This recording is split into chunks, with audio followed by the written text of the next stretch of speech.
আমি এখানে আইছি মোর প্রাণ নাল মিলিবা আইছি।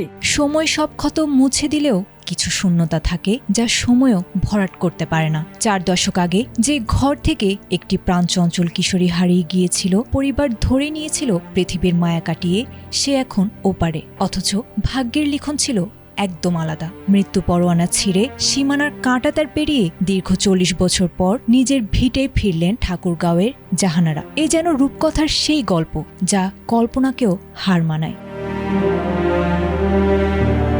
স্মৃতির পাতায় ধুলো জমেছিল বিস্তর, বদলে গেছে চিরচেনা সেই পথঘাট, চেনা মুখগুলো আজ বার্ধক্যে জরাজীর্ণ। 40 বছর আগে এক আত্মীয়ের হাত ধরে অজানার উদ্দেশ্যে পাড়ি জমিয়েছিলেন জাহানারা। এরপর শুধুই শূন্যতা। বছরের পর বছর খোঁজ করেও মেলেনি হদিস। একসময় দীর্ঘশ্বাস ফেলে পরিবার মেনে নিয়েছিল জাহানারা আর নেই। কিন্তু রক্ত কি কখনো তার শেকড়কে ভুলতে পারে?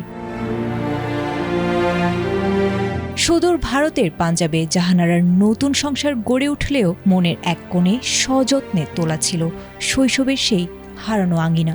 অবশেষে সেই শেকড়ের টানে সকল বাধা ডিঙিয়ে 30 বছর বয়সী ছেলে মানজিদার সিংকে নিয়ে জাহানারা ফিরলেন আপনালয়ে। আমি এখানে আইছি মোর প্রাণ নাল মিলিবা আইছি। এ তো মোর বহিন হয় না, ভাই আছে।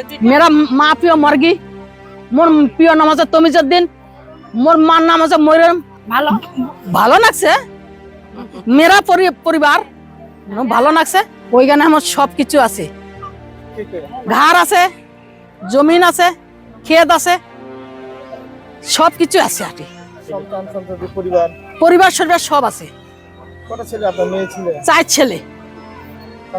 হ্যাঁ, 4 ছেলে। নেরকি হ্যাঁ নেই। পুরনো সেই উঠানে পা রাখতেই যেন থমকে গেল সময়। যখন বড় ভাইয়ের সামনে দাঁড়ালেন তখন ভাষারা সব স্তব্ধ। 2 ভাই বোনের কান্নায় তখন আকাশ বাতাস ভারী হয়ে ওঠে। উপস্থিত প্রতিবেশীদের চোখেও তখন কান্নায় ভেজা। বড় ভাই ভেবেছিলেন বোনের মুখ হয়তো এই জন্মে আর দেখা হবে না। আল্লাহ যে এভাবে মিলিয়ে দেবেন তা স্বপ্নেও ভাবেনি। ছোট ভাই বোনকে পেয়ে বলেন, রক্ত কি আর ভুলে থাকা যায়? মনে হচ্ছে হারানো কলিজাটা ফিরে পেলাম। আর জাহানারা বলেন, ভাইদের দেখে এবার মরেও শান্তি পাব। 40 বছরের অপেক্ষার অবসান ঘটিয়ে ফিরে পাওয়া এই মিলন আনন্দের হলেও বিদায়ের বেদনা তাতে মিশে আছে। পাঞ্জাবেই এখন জাহানারার সংসার, স্বামী ও সন্তানরা সেখানেই অপেক্ষায়। তবুও এই গল্প মনে করিয়ে দেয়, সময় বদলায়, মানুষ বদলায়, কিন্তু শেকড় আর রক্তের টান কখনো হারিয়ে যায় না।